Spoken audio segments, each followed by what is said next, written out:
เบิ่งยายเพ็ญเฮ็ดหยังพุ่นเบิ่งยายเพ็ญซ้อยทั่วพุ่นเห็นบ่พุ่นสิเมนูหยังมื้อนี้เมนูมื้อนี้กินอันนี้ทะเลเด้อมื้อนี้เด้อพุ่นน่ะพุ่นน่ะนี่บักเขือซอยผักบุ้งซอยทั่ว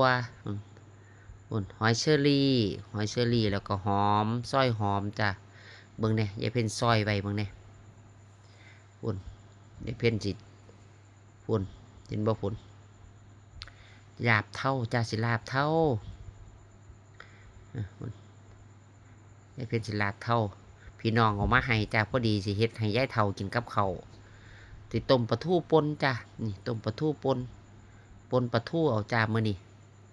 ต้มปลาทูป่นนี่น้ำต้มแล้วจ้ะนี่น้ำนัวต้มแล้วนี่ยายเพ็ญสิป่นปลาทูใส่จ้ะสาหร่ายทะเลได้มื้อนี้เด้อสิกินสาหร่ายทะเลนี่ยายเพ็ญก็ลวกก่อนจ้ะข้างหม้อน้ำร้อนดีๆเฮาก็มาเฮาลวกก่อนจ้ะนี่เฮาลวกก่อนเฮาก็มาส่งใส่กันกับป่นเฮาก่อนจ้ะนี่ส่งให้มันเข้ากันก่อนสูตรยายเพ็ญเด้อจ้ะเด้อนี่สูตรยายเพ็ญลาบนี่แล้วก็เอ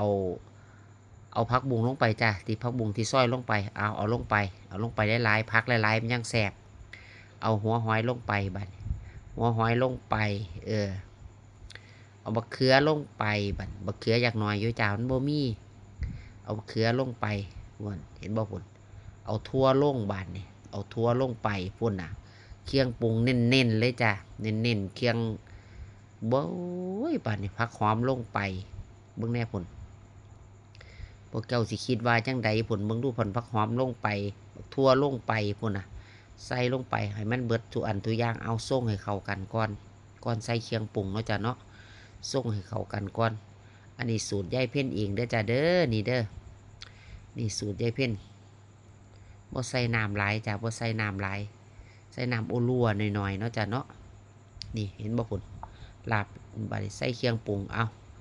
ข้าวคั่วลงบัดนี้ใส่ข้าวคั่วลงไปบัดนี้เอาข้าวคั่วลงก่อนเอาพริกผงลงบัดนี้พริกผงลงบัดนี้เอาผงนัวลงบัดนี้ผงนัวลง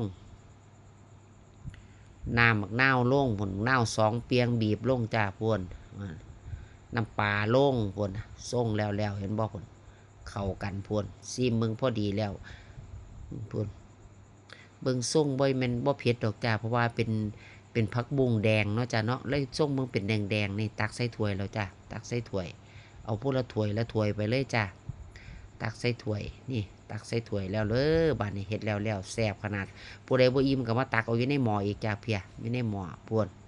ตักเอาถ้วยไผถ้วยมันได้จ้ายายเฒ่ากินกับข้าวพุ่นดินี่บ่ธรรมดาดิแซ่บ